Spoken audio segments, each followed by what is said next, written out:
Hello, my name is Russell Myers. Welcome to Issues Unite.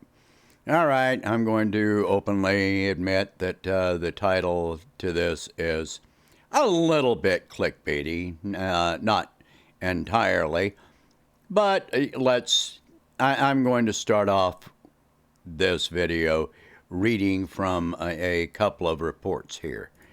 All right, so here's the first one. Mississippi barge backup stalls millions of tons of cargo. More than 2,000 barges are halted by low water levels. Prolonged drought is jeopardizing waterborne trade along the Mississippi River, a basin that produces 92% of the nation's agricultural exports.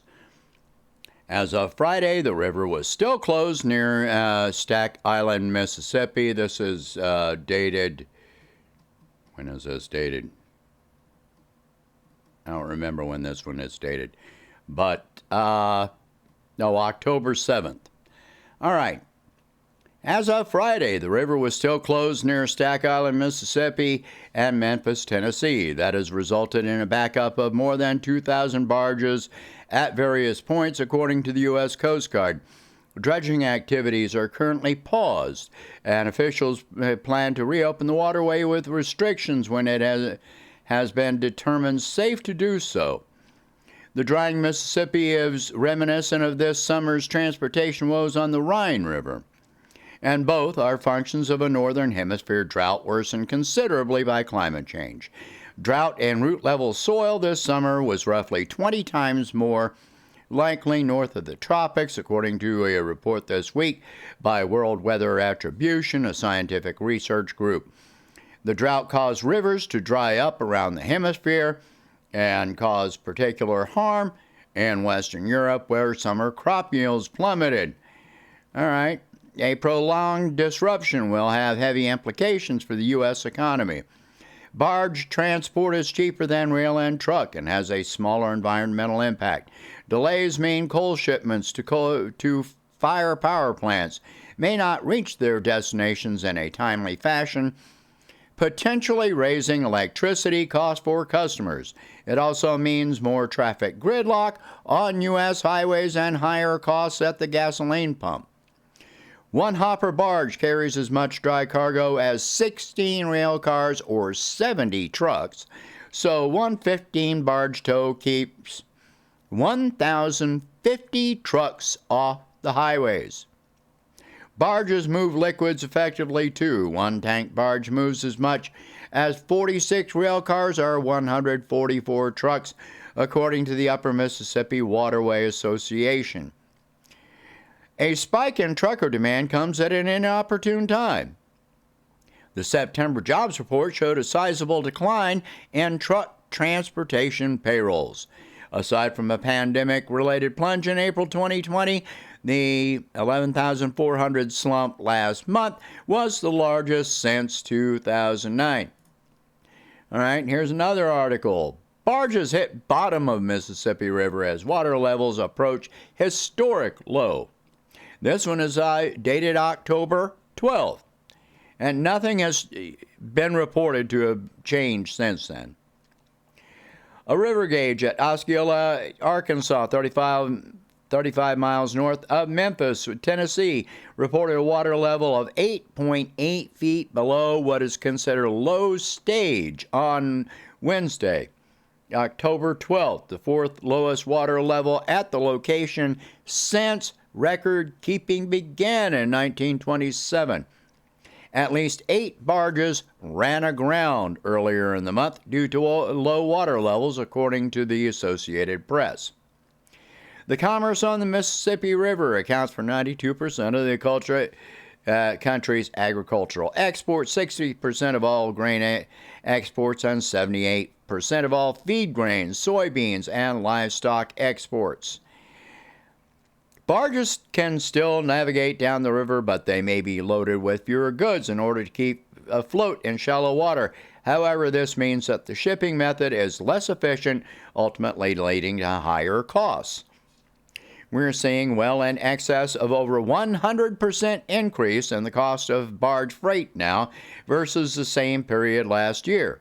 what often happens within the agricultural industry, and what's certainly happening right now, is those costs are being largely passed on to the farmer.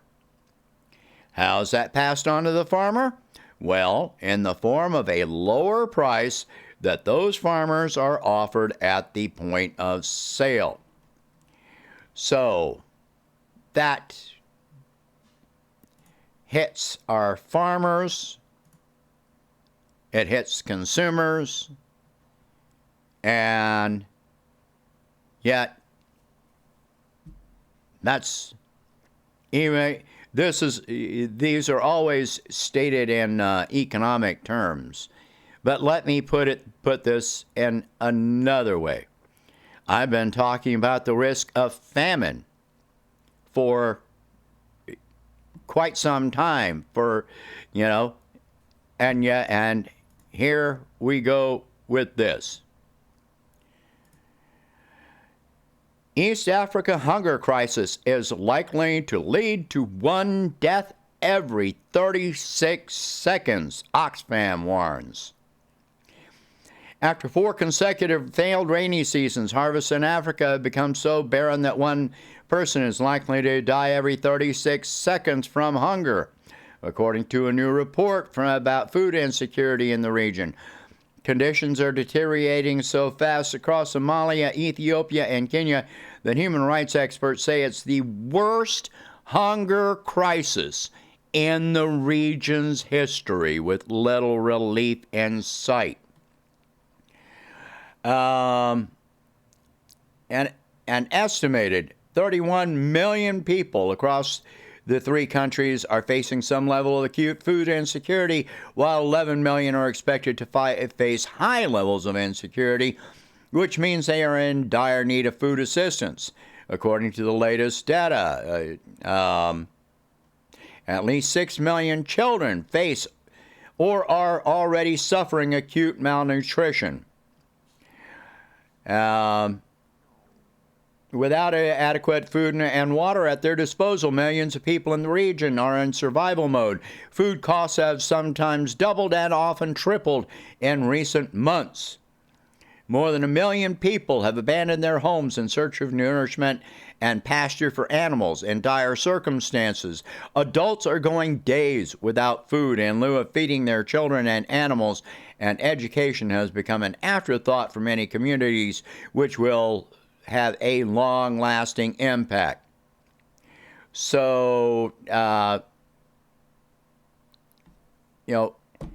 2011 famine in the country claimed the lives of 260,000 people, more than half of them children under the age of 6.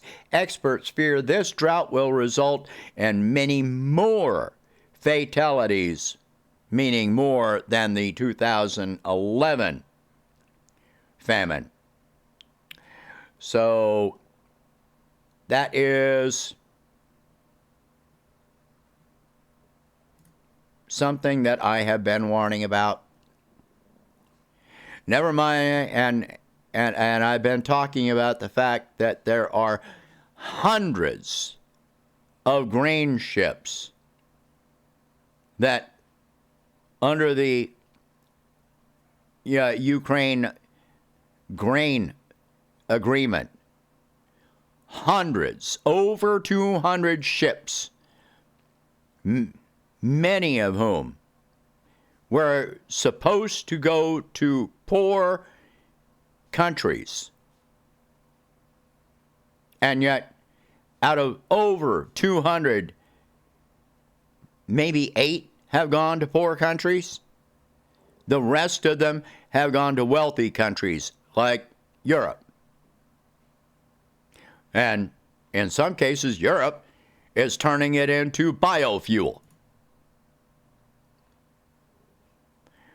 I warned earlier this year, months ago, that hundreds of millions of people across the globe were going to die from famine this year.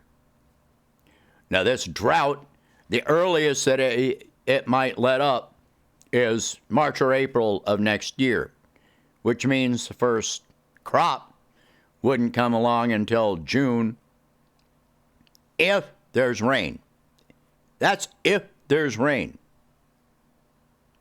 How many millions are going to die from famine before even the possibility of that happening? Sure, it's going to have a major economic impact. It's going to hit farmers, it's going to hit consumers, it's going to hit, that's in America, in Europe, etc. But at least there's a chance of people being able to eat. Over there, they don't even have the option. Even with inflation, you can charge whatever you want for food, but if there's no food to sell, then what are you going to do? So, like I said, I've been warning about this. And is the drought that's drying up the Mississippi, is that going to ease up? Even that is very deeply in question. When will it ease up? To avoid, even the farmers, even if they don't put their crops on a barge or on a truck or whatever, if they keep it in storage in silos, then they have to pay for storage for it. So this is going to drive probably going to drive a lot of farmers bankrupt. And then what do we do? Well, I'm sure in some cases corporate farms will buy up some of the land, but even that is not all true. So, anyway, how do we get through this? No idea. But share this video. We can get through the economic part. But the people that are starving to death can't just get through that. They can't apply for credit. The government can't just hand them money. Well, here's some money. Are they going to eat the money? All right. Share this video. Talk about these subjects. This is the butterfly effect. Butterfly flaps its wings here, and it causes, a tsunami on the other side of the planet. All right. Share this video. Talk about these subjects.